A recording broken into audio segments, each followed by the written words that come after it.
Добро вечер. Започнуваат урбаните вести на МТМ телевизија.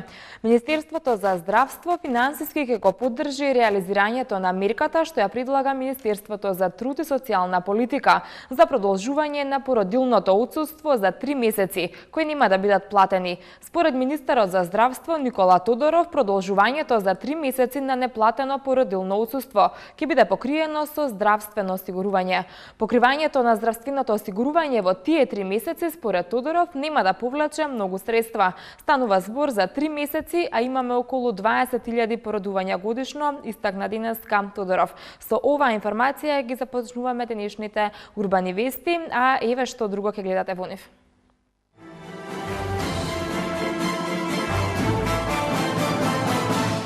Отворен прв центар за жртви од семено насилство. Семинар на тема примена на новите технологии во работата на музеите.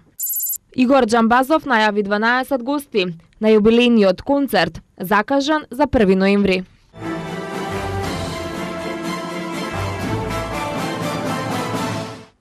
Жртвите на семено насилство, но и насилниците. Од денеска ќе можат да го посетуваат првиот центар за жртви на семено насилство и при тоа да добијат советување од социјални работници и психотерапевти. Центарот ќе работи 4 часа дневно од понеделник до петок. Секој што чувствува дека во неговото семејство постои ризик од насилство, бил жртва или сторител на насилство, од денеска може да ги користи услугите на првиот центар за жртвите на семено насилство. Овој центар е различен во споредба со останатите центри за жртви од семено насилство, затоа што во него ќе има социјални работници и психотерапевти, кои ќе работат и со сторителите на семено насилство, а не само со жртвите, се со една цел – да се надминат проблемите со кои се соочуваат семејствата. На денешното отварање на Центарот за жртви од семено насилство, министерот за труд и социјална политика Диме Спасов упати апел до локалната самоуправа да спроведува мерки и проекти со кои ќе се подобрува борбата против семено насилство.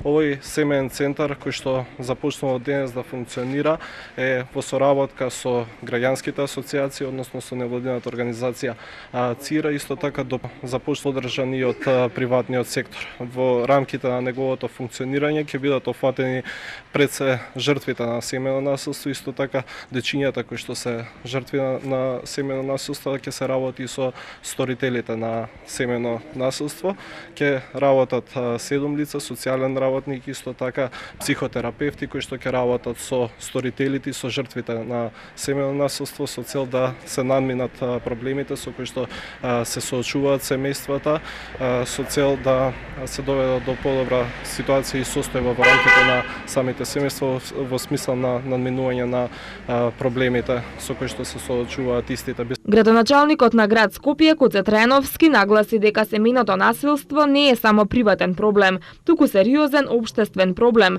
за кој слух имаат градските власти, што се демонстрира токму со отварањето на Центарот за семено насилство. Овој семеен центар финансиски досега е поддржан од Швајцарската агенција за обнова и развој и во рамките на европските програми од оваа сфера. Овој семеен центар е значаен што се отвара во градот Скопје, поради тоа што семеното насилство се повеќе во современите општества станува голем проблем. Ова не е приватен семеен проблем, туку станува сериозен општествен проблем во државите, кој што навистина сериозно влие и на економскиот развој на тие држави. Согласно на тоа, градот Скопје и согласно на своите програми, значи го вклучи овој семеен центар во своите програми и ќе го вклучи во 2014 година. Во овој семеен центар практично ќе им се овозможи еден интегриран пристап во третманот на жртвите на семеното насилство, жените и децата, а исто така и на сторителите на семеното насилство. Семејниот центар ќе работи секој работен ден по 4 часа, а истиот представува прво специјализирано советувалиште во Македонија, кој нуди психосоцијална поддршка и третман на семејствата кои што се во конфликтни односи, во кои акутно се врши насилство или пак во изминатиот период постоело семено насилство. Корисници на центарот може да бидат и лица препратени од Центарот за социјална работа и здруженија на граѓани кои работат на семено насилство.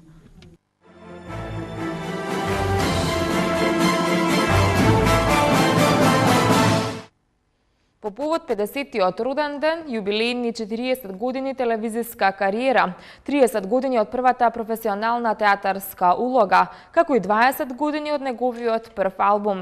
Една од најголемите звезди во Македонија, Игор Џамбазов, ќе одржи голем концерт во организација на Горила продукција. Юбилејниот концерт на Игор Џамбазов, кој е закажан за 1 ноември, ќе го отвори млада група средношколци Јосип Броз Титов бенд од гимназијата Јосип Броз во Скопје. Џамбазов на сцената ќе биде придружуван од Гуру Харе и бендот што го сочинуваат музичарите кои свиреа со најголемата музичка звезда Тоше Проески, засилен со 3 придружни вокали, дувачи и ритам гитарист. Џамбазов нагласи дека неговиот бенд се занимава со содржината, а не со формата, и при тоа оцени дека имаат песни за кои сметаат дека се евергрини. На овој јубилеен концерт прв пат бендот ќе ја отсвори Време за плачење во фанки ритам. Предвидени се 12 специјални гости, меѓу кои Елена Ристевска, Пере и Франц од Нокаут, Тамара Тодевска, како и хорот на Златно Славече по диригентска палка на маестро Александар Џамбазов. Се очекува вклучување во живо на учителот и пријател на Игор Раде Шербеџија. Пријатно сум изненаден од однесувањето на македонските стопанственици. Голем број од нив позитивно одговорија на барањето да партиципираат во овој проект, рече на денешната пресконференција Игор Џамбазов, заблагодарувајќи им се на сите поддржувачи. За Сеат Кочан, генерален менаџер на фирмата Трансмед, еден од главните покровители на концертот. Игор заслужува да биде национална легенда и така треба да остане.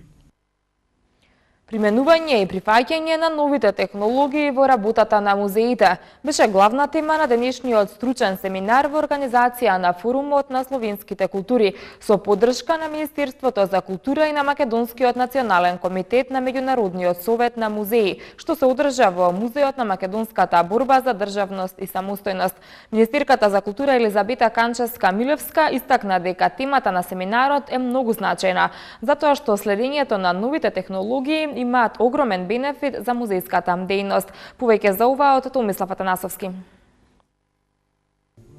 Форумот на словенските култури со поддршка на Министерството за култура и на Македонскиот национален комитет на Меѓународниот совет на музеи денеска во Музеот на македонската борба за државност и самостојност одржа втор семинар на тема постојани музејски поставки и новите технологии во рамките на меѓународната организација Форум на словенски култури. Музејската дејност и археолошките истражувања чии наоди артефакти стигнуваат во музејските витрини во Македонија се негуваат во последните години. Тоа го потврдуваат неколку нови музеи, технолошки современи и во чекор со модерната музеологија, кои се и многу посетени. Музеот на македонската борба има 100.000 посети за 2 години, од кои 25.000 биле странци. Музеот на Мајка Тереза примил 400.000 луѓе. Нови музеи се и спомен куќата на Тоше Проески во Крушево и археолошкиот музеј во Скопје кој ќе биде отворен наскоро. Министерката за култура Елизабета Канчевска-Милевска, која од минатата година е и претседател на управниот одбор на организацијата Форум на словенски култури, истакна дека темата на семинарот е многу значајна затоа што следењето на новите технологии имаат огромен бенефит за музејската дејност. Музеот можно успешно се етаблира во културниот и научниот живот на Република Македонија.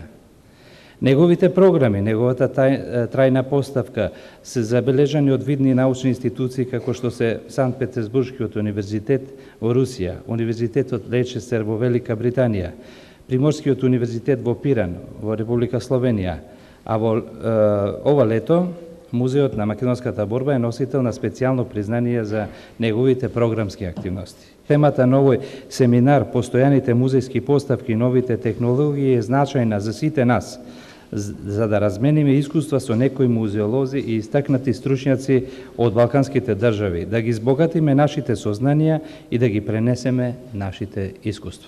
Се потрудивме во сите оние музејски поставки да направиме нешто ново, се со цел да привлечеме и што поголемо внимание и од домашната јавност, да ја доближиме музејската дејност, значи во една насока на една побогата едукативна функција за привлекување на младата популација да доаѓа во музеј, да може директно да се запознае, значи со сето она што го изучува, морам да кажам, во неговото образование. Затоа била многу значајна тема, каде што на која што треба многу да се посвети внимание, се со цел да се се следат тие нови технологии кои што се пак од огромно значење и бенефит, морам да кажам, за музејската дејност, бидејќи на еден таков начин можеме да привлечеме што повеќе и домашни посетители, и странски посетители, да се отвориме што повеќе. Во Скопје во 2012 година се одржа првиот семинар за музејска дејност кој беше посветен на проширувањето на традиционалната мисија на музеите. На овој семинар, кој треба да биде основа за партнерство помеѓу музеите од регионот и размена на нивни искуства, ќе бидат договорени активности за 2014 година, кога меѓународната организација Форум на словенските култури ќе одбележи 10 години од своето постоење.